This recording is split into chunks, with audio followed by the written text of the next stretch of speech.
Hello दोस्तों, मैं शुभम अपनी वीडियो के साथ हाजिर हूँ आज के टॉपिक पर हमारा डिस्कशन होगा जीपी के एन टर्म्स के सम के बारे में।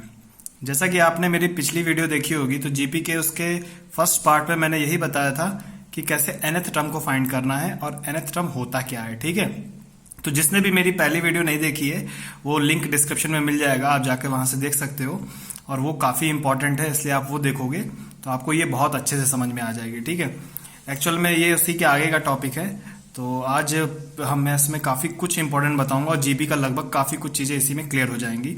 तो वीडियो को लास्ट तक ज़रूर देखिएगा। तो स्टार्ट करता हूँ वीडियो। तो sum of n terms of GP के बारे में हमें पढ़ना है, जिसको जीपी का मतलब ज्योमेट्रिक प्रोग्रेशन, गुणोत्तर श्रेणी अगर बोले तो हिंदी में हमने पहले ही बता रखा है।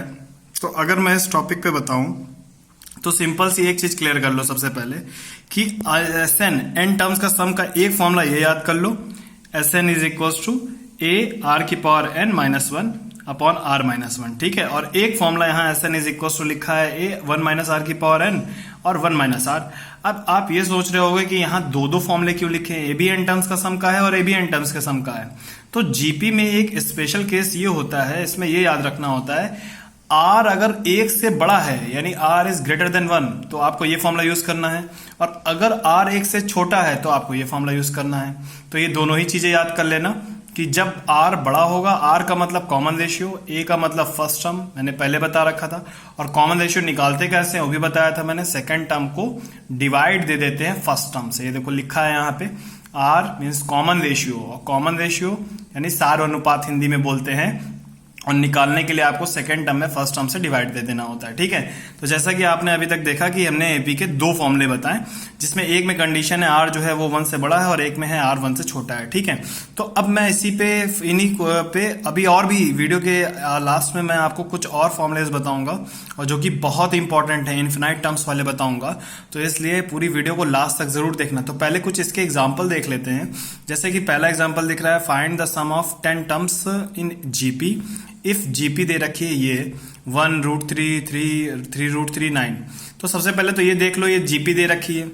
अब मैंने कहा जीपी अगर कभी नहीं पहचान पाओ तो ऐसे पहचाना, देखो 1 से √3 मल्टीप्लाई करा के देखो 1 से कहां पहुंच रहे हैं, यहां पहुंच रहे हैं। अगर देखो तो ध्यान से सेकंड में पहले से डिवाइड दे दो, सेकंड में पहले से डिवाइड दे दो, √3 में 1 से डिवाइड दोगे √3 आ जाएगा, 3 में फिर सेकंड थर्ड में सेकंड से डिवाइड दे दो, 3 में √3 से दोगे तो आपका √3 आ जाएगा।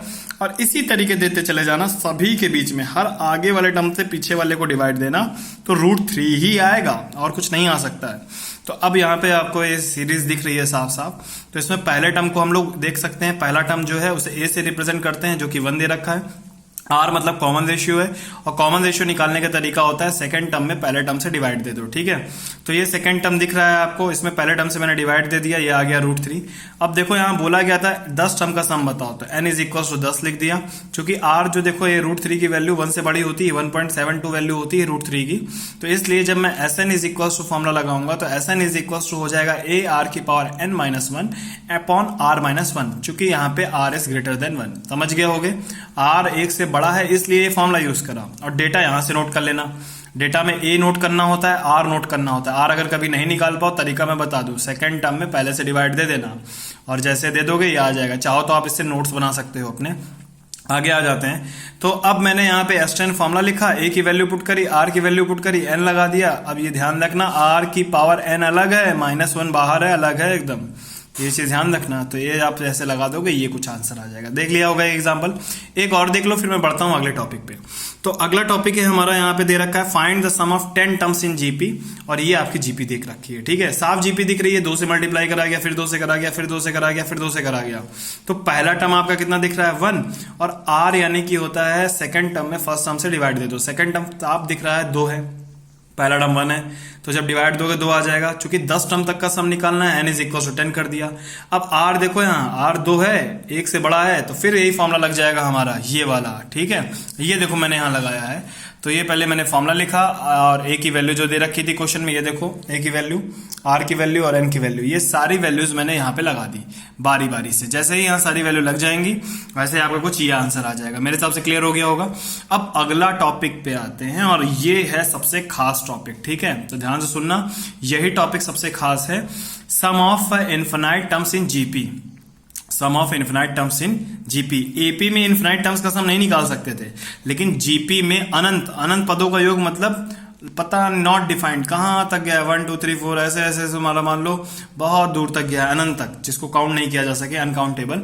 तो वहां तक हमें पदों का सम निकालना है, यानी जो इन्फिनाइट टर्म्स होंगे उनका सम निकालना है। तो पहले ये फॉर्मूला याद कर लो। इन्फिनिटी के लिए एस इन्फिनिटी यानी इन्फिनाइट टर्म्स का सम जो होगा is equal to A upon 1 minus R, जहां ए होगा फर्स्ट टर्म और आर होगा कॉमन रेशियो। क्लियर हो गया होगा। और ये कंडीशन याद रखना, तभी इन्फिनाइट टर्म्स का सम निकालने बैठना, वरना निकलेगा नहीं। ये कंडीशन में ध्यान रखना, आर ऑलवेज भी लेस देन इक्वल होना चाहिए 1। ठीक है, आर हमेशा 1 से छोटा होना चाहिए। अगर छोटा नहीं हुआ 1 से तो फिर ये गलती से भी ये फॉर्मूला लगाना नहीं। अगर किसी सीरीज में आर 1 से बड़ा हुआ तो उसके इन्फिनाइट टर्म का सम नहीं निकाला जा सकता है। जैसे इस सीरीज का सम नहीं निकाला जा सकता है। अगर इसके लिए ऐसे इन्फिनिटी का ये फॉर्मूला लगाओगे तो फेल हो जाएगा।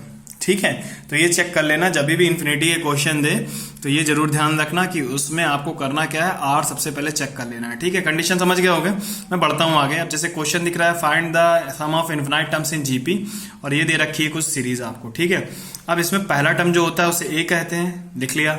आर का मतलब होता है सेकंड में पहले से डिवाइड दे दो, मैंने दे दिया, ये कुछ आ गया, जो भी दिख रहा है उससे डिवाइड दिया, आंसर आ गया। ठीक है, जैसे ही आंसर आ जाए, अब इसके बाद हमें एस इन्फिनिटी का फॉर्मूला पता होता है, a upon 1 minus r, a upon 1 minus r. जैसे एस इन्फिनिटी लगा दोगे तो आ जाएगा 1 अपॉन 1 माइनस आर की वैल्यू लगा दी, और जब इसे सिंप्लीफाई करा तो कुछ ये आ जाएगा। ठीक है, देखो एलसीएम लोगे 3 माइनस 1 अपॉन 3 आ गया, और जैसे इसे सॉल्व करोगे तो 2 अपॉन 3, और फिर इसे रेसिप्रोकेट कर देंगे तो कुछ ये आ जाएगा, सॉल्व कर देंगे आ जाएगा 1.5 आ जाएगा। ठीक है, तो मेरे हिसाब से आपको क्लियर हो गया होगा, बेहद आसानी से सारी चीजें समझ में आ गई होंगी।